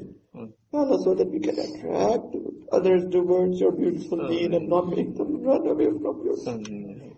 Ya Allah, indeed, we have become the source of people running away from your beautiful deen. Ya Allah, we beg you of your forgiveness. Please, Ya Allah, we beg you, Ya Arhamar Rahimeen, that you please improve our character and also accept us, Ya Allah, to serve your beautiful deen.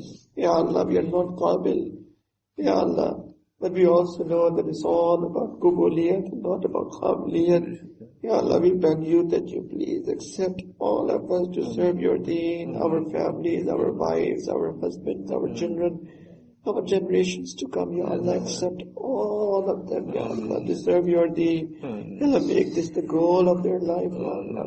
Ya Allah, in doing so, Ya Allah, please protect them, save them from all shurur. Ya Allah, save us and them from all shurur, all fitnas. Ya Allah, hide all of us from the eyes of the people, Ya Allah, who may try to harm us or think bad of us, Ya Allah. Ya Arhamar Rahimeen, Akram al-Akrameen. Ya Allah, we beg you that you please, Ya Allah, keep us in your protection all the time, Ya Allah. Ya Arhamar Rahimeen, Ya Akram al-Akrameen. Ya Allah, please accept us for the service of your deen.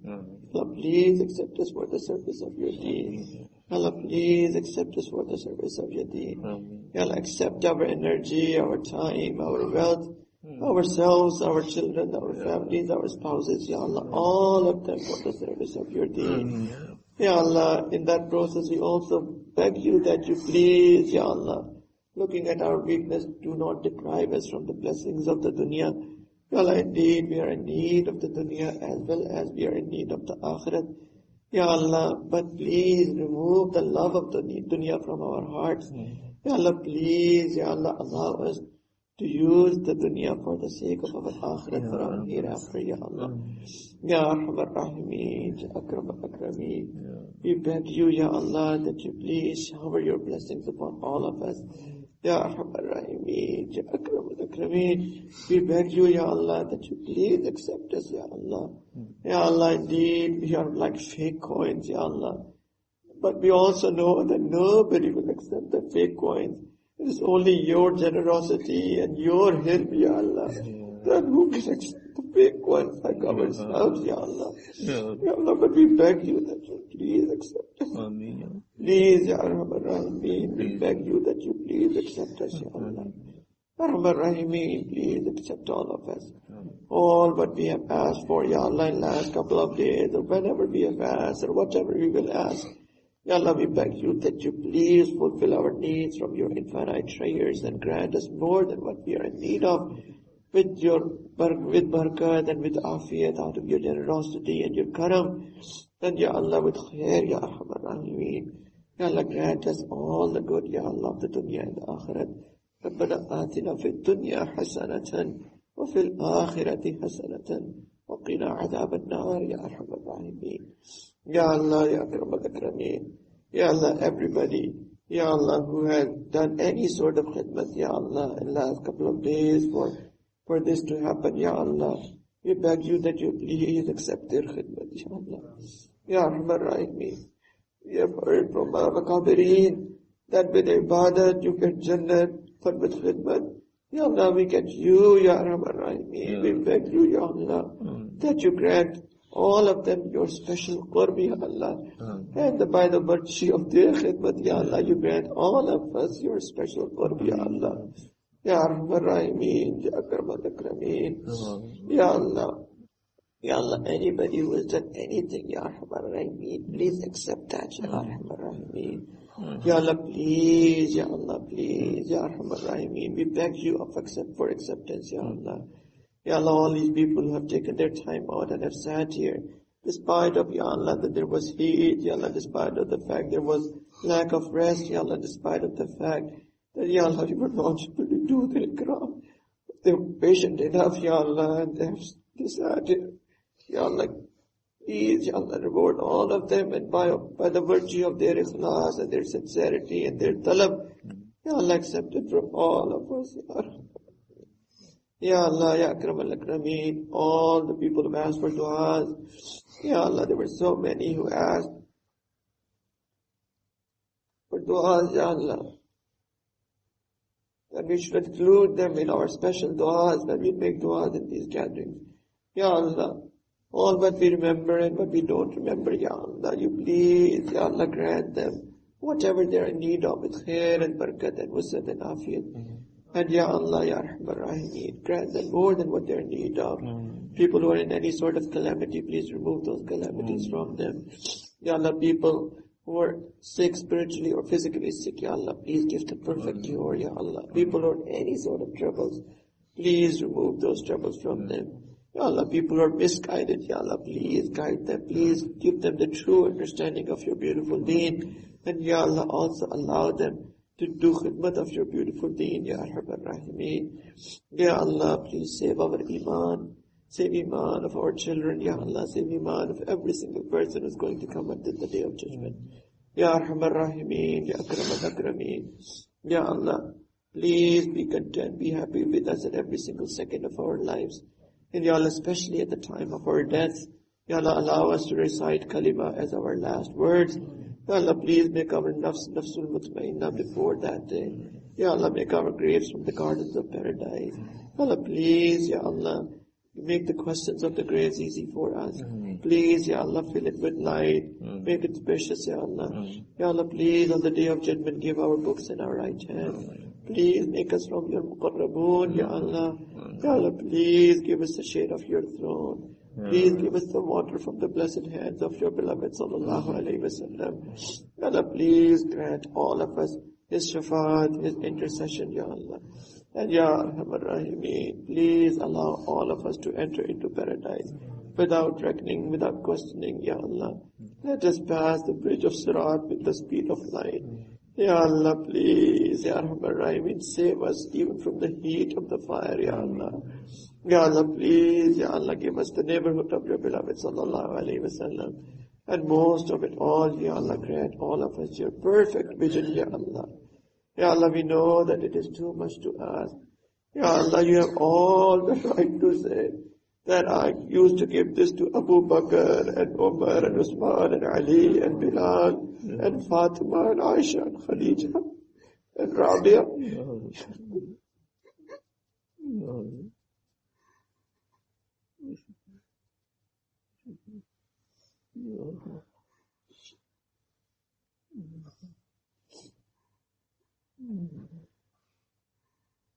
Yeah, indeed, you are true and you're always true. Ya Allah, where do we go? And where can I go? And which way should I go to beg, Ya Allah?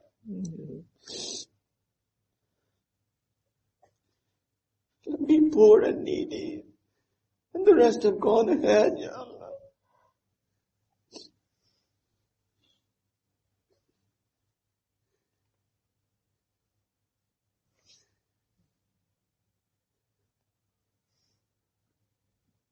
Ya Allah, you have all of these people as your slaves, Ya Allah. There are so many of them, but we all have just one Lord, and that's you, Ya Allah. If we don't beg you, who do we beg you? If we don't ask you, who do we ask? We beg you, Ya Allah, please. Have mercy on these poor souls, Ya Allah.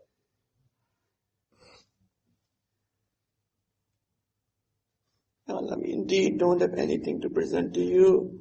We have no actions, no amal, no sincerity, Ya Allah. But all what we rely upon is your mercy and your forgiveness, Ya Allah. And we have a lot of hope in that, Ya Allah. Ya Allah, if we don't have hope, Ya Allah, then, Ya Allah, where do we go? Where else do we go, Ya Allah? But we indeed have hope. Ya Allah, we are living on your hope, on the hope of your mercy, Ya Allah. Ya Allah, and you have truly said that Ana inda dhanni abdi bi, that I have been my slave according to their opinion of me.